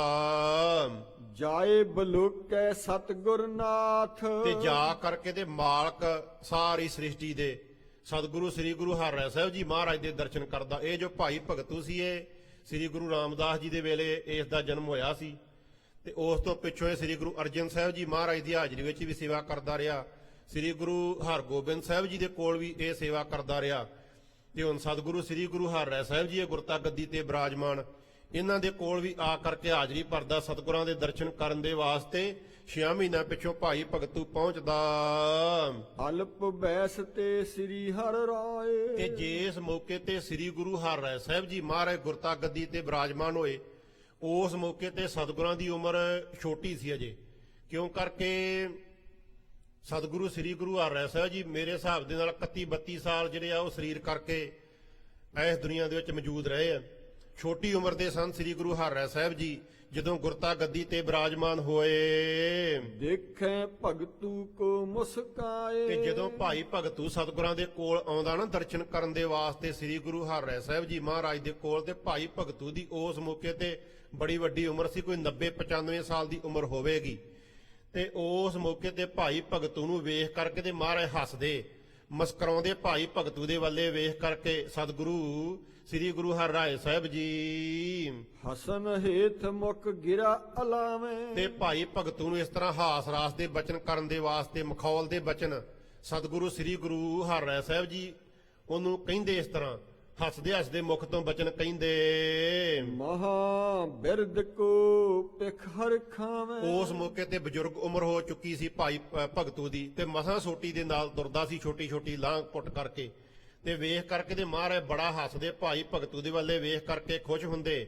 ਕਈ ਪ੍ਰਕਾਰ ਦੇ ਉਸ ਨੂੰ ਹਾਸ ਰਾਸ ਦੇ ਬਚਨ ਸਤਿਗੁਰੂ ਜੀ ਕਹਿੰਦੇ, ਆਵੋ ਭਾਈ ਕੋ ਅਬ ਕਰਨੀ। ਕਹਿਣ ਲੱਗੇ, ਆਓ ਬਾਬਾ ਭਗਤੂ ਜੀ, ਆਓ ਭਾਈ ਭਗਤੂ ਜੀ, ਹੁਣ ਤੁਸੀਂ ਵੀ ਕੋਈ ਨਾ ਕੋਈ ਨਵੀਂ ਆਪਣੀ ਘਰ ਦਿਵਾਲੀ ਵਿਆਹ ਲੈਣੀ ਕਰੋ, ਕਿਸੇ ਨਾ ਕਿਸੇ ਲੜਕੀ ਦੇ ਨਾਲ ਹੋ ਤੁਸੀਂ ਦੁਬਾਰਾ ਵਿਆਹ ਕਰਾ ਲੈਣਾ ਕਰੋ।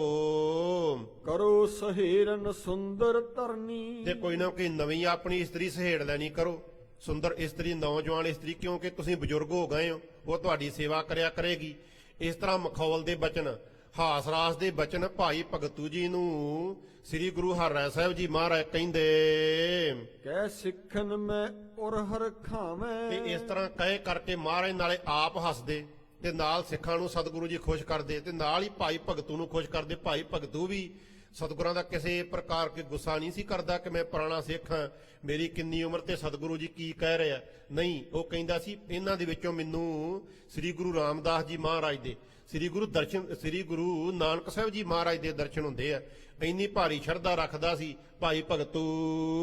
ਹਸੈ ਹੀਰ ਕਰਮਾਨ ਵਧਾਵੇਂ। ਤੇ ਮਹਾਰਾਜ ਇਸ ਤਰ੍ਹਾਂ ਹਾਸ ਰਾਸ ਦੇ ਬਚਨ ਵੀ ਭਾਈ ਭਗਤੂ ਦੇ ਨਾਲ ਕਰਦੇ ਤੇ ਬਹੁਤ ਵੱਡਾ ਸਤਿਕਾਰ ਵੀ ਭਾਈ ਭਗਤੂ ਦਾ ਕਰਦੇ, ਬੜਾ ਭਾਰੀ ਮਾਣ ਕਰਦੇ ਭਾਈ ਭਗਤੂ ਦਾ ਸ੍ਰੀ ਗੁਰੂ ਹਰਿਰਾਏ ਸਾਹਿਬ ਜੀ। ਸੁਨ ਭਗਤੂ ਬੰਧਨ ਕਰ ਪਾਇਨ। ਇਹ ਗੱਲ ਸਤਿਗੁਰਾਂ ਦੇ ਕੋਲੋਂ ਸੁਣ ਕਰਕੇ ਤੇ ਭਾਈ ਭਗਤੂ ਗੁੱਸਾ ਨਾ ਕਿਸੇ ਪ੍ਰਕਾਰ ਕਰਦਾ, ਕੋਈ ਮਨ ਤੇ ਗੱਲ ਨਾ ਲਿਆਉਂਦਾ ਤੇ ਸਤਿਗੁਰਾਂ ਦੇ ਚਰਨਾਂ ਤੇ ਨਮਸਕਾਰ ਕਰਦਾ ਭਾਈ ਭਗਤੂ।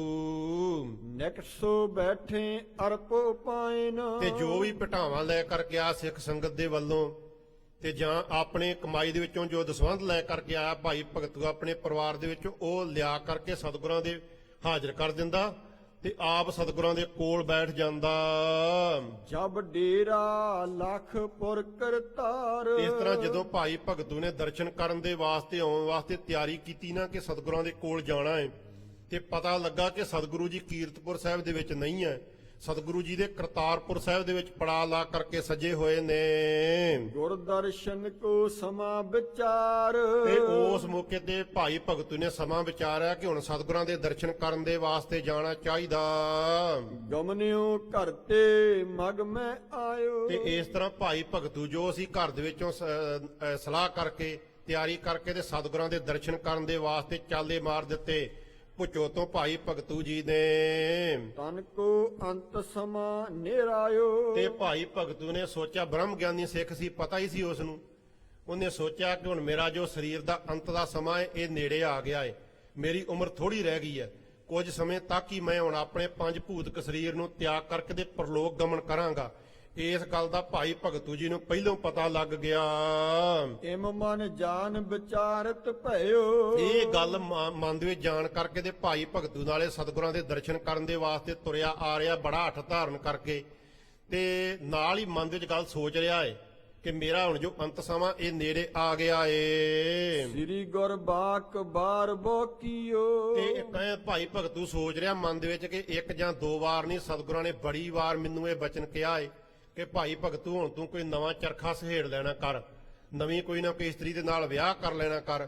ਇਸ ਤਰ੍ਹਾਂ ਮੈਨੂੰ ਸਤਿਗੁਰਾਂ ਨੇ ਇੱਕ ਦੋ ਵਾਰ ਨਹੀਂ ਕਈ ਵਾਰ ਮੈਨੂੰ ਸਤਿਗੁਰਾਂ ਨੇ ਬਚਨ ਕਿਹਾ, ਜਦੋਂ ਜਾਂਦਾ ਉਦੋਂ ਸਤਿਗੁਰੂ ਜੀ ਮੈਨੂੰ ਇਹ ਬਚਨ ਕਹਿੰਦੇ ਨੇ। ਇਸ ਤਰ੍ਹਾਂ ਭਾਈ ਭਗਤੂ ਜੋ ਹੈ ਉਹ ਮਨ ਦੇ ਵਿੱਚ ਸੋਚਦਾ ਆ ਰਿਹਾ ਹੈ ਤੇ ਨਾਲ ਰਸਤੇ ਵਿੱਚ ਤੁਰਿਆ ਰਿਹਾ ਸਤਿਗੁਰਾਂ ਦੇ ਦਰਸ਼ਨ ਕਰਨ ਦੇ ਵਾਸਤੇ। ਇੱਥੋਂ ਤੱਕ ਸਤਿਗੁਰਾਂ ਦੇ ਗੁਰ ਇਤਿਹਾਸ ਦੀ ਕਥਾ ਆਈ ਹੈ। ਜਿਸ ਤਰੀਕੇ ਦੇ ਨਾਲ ਭਾਈ ਭਗਤੂ ਜੀ ਆਪਣੇ ਆਨੰਦ ਕਾਰਜ ਕਰਾ ਕਰਕੇ ਸਤਿਗੁਰਾਂ ਦਾ ਬਚਨ ਪੂਰਾ ਕਰੇਗਾ, ਕੱਲ ਨੂੰ ਆਪਾਂ ਇਤਿਹਾਸ ਦੀ ਵਿਚਾਰ ਕਰਨ ਦਾ ਯਤਨ ਕਰਾਂਗੇ। ਸਤਿਗੁਰਾਂ ਦੀ ਕਥਾ ਅਗਾਧ ਬੋਧ ਸਮੁੰਦਰ ਦੀ ਨਿਆਈ ਹੈ, ਤੁਛ ਬੁੱਧੀ ਦੇ ਅਨੁਸਾਰ ਬੇਨਤੀਆਂ ਕੀਤੀਆਂ ਹੈ। ਸਤਿਗੁਰਾਂ ਦੀ ਕਥਾ ਵਿਚਾਰ ਕਰਦਿਆਂ ਕਈ ਪ੍ਰਕਾਰ ਦੀਆਂ ਗਲਤੀਆਂ ਭੁੱਲਾਂ ਹੋ ਗਈਆਂ ਹੈ। ਆਪ ਸਰਬੱਤ ਸੰਗਤ ਗੁਰੂ ਸਾਹਿਬ ਬਖਸ਼ਣ ਜੋਗ ਬਖਸ਼ ਲੈਣਾ, ਅੱਗੇ ਤੋਂ ਸਮੱਤ ਬਖਸ਼ਣੀ। ਹੁਣ ਆਪ ਸਰਬੱਤ ਸੰਗਤਾਂ ਦੇ ਸਨਮੁਖ ਰਾਗੀ ਸਿੰਘ ਆਪ ਜੀ ਨੂੰ ਗੁਰੂ ਕੀ ਬਾਣੀ ਦਾ ਕੀਰਤਨ ਸਰਵਣ ਕਰਾਉਣਗੇ। ਆਪ ਸਰਬੱਤ ਸੰਗਤ ਇਸੇ ਪ੍ਰਕਾਰ ਹੀ ਸੱਜ ਕਰਕੇ ਸਤਿਗੁਰਾਂ ਦੀ ਪਵਿੱਤਰ ਗੁਰਬਾਣੀ ਦਾ ਕੀਰਤਨ ਸਰਵਣ ਕਰਕੇ ਲਾਹਾ ਪ੍ਰਾਪਤ ਕਰੀਏ ਜੀ। ਵਾਹਿਗੁਰੂ ਜੀ ਕਾ ਖਾਲਸਾ, ਵਾਹਿਗੁਰੂ ਜੀ ਕੀ ਫਤਿਹ। हे अच्युत हे पार ब्रह्म अबनासी अगनास, हे पूर्ण हे सर्वमय दुख भंजन गुणतास, हे संगी हे निरंकार, हे निर्गुण सब टेक, हे गोबिंद हे गुण निदान जा कै सदा विवेक, हे अपरंपर हर हरे हे पीहो मनहार, हे संत कै ਸਦਾ ਸੰਗ ਨਿਧਾਰਾ ਆਧਾਰ। ਏ ਠਾਕੁਰ ਹਉ ਦਾਸਰੂ ਮੈਂ ਨਿਰਗੁਣ ਗੁਣ ਨਹੀਂ ਕੋਇ। ਨਾਨਕ ਦੀਜੈ ਨਾਮ ਦਾਨ ਰਾਖੋ ਹੀਐ ਪਰੋਏ। ਆਏ ਪ੍ਰਭ ਸਰਨਾਗਤੀ ਕਿਰਪਾ ਨਿਧ ਦਇਆਲ।